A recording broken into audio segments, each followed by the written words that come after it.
నేటిదిన వాక్య ధ్యానం కొరకు 9వ కీర్తన 10వ చరణంలో రాయబడిన మొదటి వాక్యాన్ని చదువుకుందాం. యెహోవా, నిన్ను ఆశ్రయించు వారిని నీవు విడిచిపెట్టు వాడవు కావు. చదవబడిన ఈ వాక్య భాగంలోని దీవెన నా ప్రియులకు మీరందరూ పొందుదురుగాక. వాక్య ధ్యానం కొరకై ప్రార్థన. ప్రేమ కలిగిన మా తండ్రి, మీకు వందనాలు. మాతో మాట్లాడి మమ్మలను బలపరిచే పరిశుద్ధాత్మదేవ, నాతోనూ విను మా ప్రియులతోనూ మీరు మాట్లాడి మమ్మలను దర్శించమని యేసుక్రీస్తు నామములో ప్రార్థిస్తున్నాను తండ్రి, ఆమేన్. చదవబడిన ఈ వాక్య భాగంలో మన ప్రభువు వారు ఆయనను ఆశ్రయించు వారిని ఆయన ఎన్నడూ విడిచిపెట్టేటువంటి దేవుడు కాదు. ఎందుకనంటే తనను ఆశ్రయించినటువంటి వారి విషయంలో ప్రభువారు నిశ్చయముగా ఆయన శ్రద్ధ నిలిపేటటువంటి నమ్మదగినటువంటి దేవుడు అనే విషయాన్ని ఈ సమయంలో తెలియచేయడానికి ఇష్టపడతా ఉన్నాను. నాడు ఇర్మియా గారు కూడా తన జీవితంలో తను ఎదుర్కొన్నటువంటి విపత్కర పరిస్థితుల్లో ప్రభువు తనను విడిచిపెట్టలేదు. విలాప వాక్యములు 3వ అధ్యాయము 25వ వచనంలో రాయబడిన వాక్యంలో, తన ఆశ్రయించు వారి ఎడల యెహోవా దయాళుడు, తను వెదకు వారి ఎడల ఆయన దయచూపువాడని ఇక్కడ తెలియచేయటను మనం గమనించగలం. భూమి మీద మనం సంపాదించిన ధనం మీద మనం ఆధారపడిన, కలిగి ఉన్నటువంటి రక్త సంబంధికుల మీద ఆధారపడిన, బంధుమిత్రుల మీద ఆధారపడిన, స్నేహితుల మీద ఆధారపడిన కొన్ని పరిస్థితులలో వారు మనల్ని విడిచిపెట్టవచ్చు. కానీ మానవులను సృజించినటువంటి దేవుని ఎందరైతే ఆశ్రయిస్తారో వారిని ఆయన విడిచిపెట్టు దేవుడు కాదు.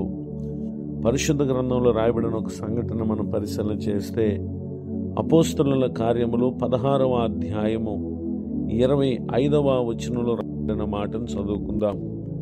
అయితే మధ్యరాత్రి వేళ పౌలును శీలయు దేవునికి ప్రార్థించుచు కీర్తనలు పాడుచు ఉండేరి. చదవబడిన ఈ వాక్యంలో పౌలు శీల దేవుని ఆశ్రయించినటువంటి వ్యక్తులుగా ఉన్నారు. జరిగినటువంటి సంఘటన ఏంటంటే, పౌలు శీల వారు శోధి చెప్పుచున్నటువంటి చిన్నదానిలో ఉన్న దురాత్మ నుండి ఆమెకు కలుగు చేసినటువంటి విడుదలను బట్టి ఆ గ్రామంలో ఉన్నటువంటి వారు అధికారుల యొద్దకు ఈడ్చుకొని వెళ్ళి వారిని పలు రీతులుగా బాధ పెట్టి గాయపరిచినటువంటి పరిస్థితులను మనం 19వ వచనం మొదలుకొని 24వ వచనం వరకు రాయబడిన వాక్యాలు చూస్తాం. అయితే వారు చెరసాలలో ఉండి ఆ స్థలమందు దేవుని ఆశ్రయించినటువంటి సేవకులు గనుక వారు దేవునికి ప్రార్థించుచు కీర్తనలు పాడుతూ ఉన్నారు. వారిని విడిచిపెట్టినటువంటి దేవుడు 26వ వచనంలో రాయబడినటువంటి వాక్యంలో, అకస్మాత్తుగా మహాభూకంపం కలిగెను, చెరసాల పునాదులు అదిరెను, వెంటనే తలుపులన్నీ తెరుచుకొనెను, అందరి బంధకములు ఊడెను. నిజమే, ఆయనే సర్వ సృష్టికి ఆధారభూతుడైనటువంటి దేవుడు గనుక మనుషులు వారిని బంధించారు, కానీ దేవుడు వారి బంధకముల నుండి విడిపించినటువంటి విషయాన్ని ఇక్కడ మనం చూస్తూ ఉన్నాం. ఈ మాటలు వింటున్న నా ప్రియ సహోదరి సహోదరులు, మీరు ఏ పరిస్థితుల చేత బంధింపబడిన వారు, ఈ దినం పౌలు శీలను వారి విశ్వాసాన్ని మాదిరిగా తీసుకుని మీరున్న బలహీనతలో, మీరున్న ఆర్థిక ఇబ్బందిలో, మీరున్న సమస్యల్లో ఇటు అటు చూడక యేసుక్రీస్తు వైపు చూచి ఆయన సన్నిధిలో ప్రార్థన చేయండి. ప్రార్థన ఆలకించిన దేవుని గురించి కీర్తించి స్తుతించండి.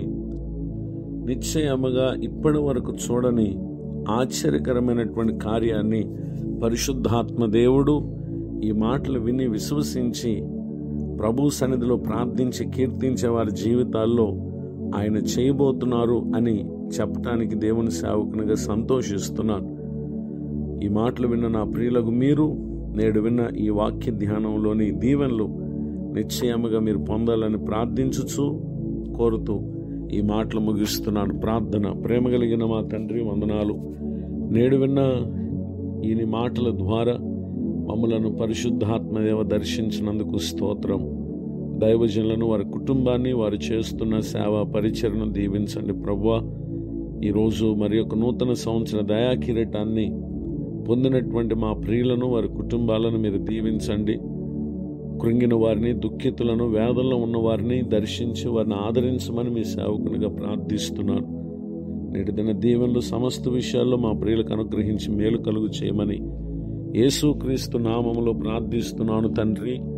ఆమేన్. తండ్రి, కుమార, పరిశుద్ధాత్మ దేవుడు తోడు నడిపించునుగాక. ఆమేన్. నేడు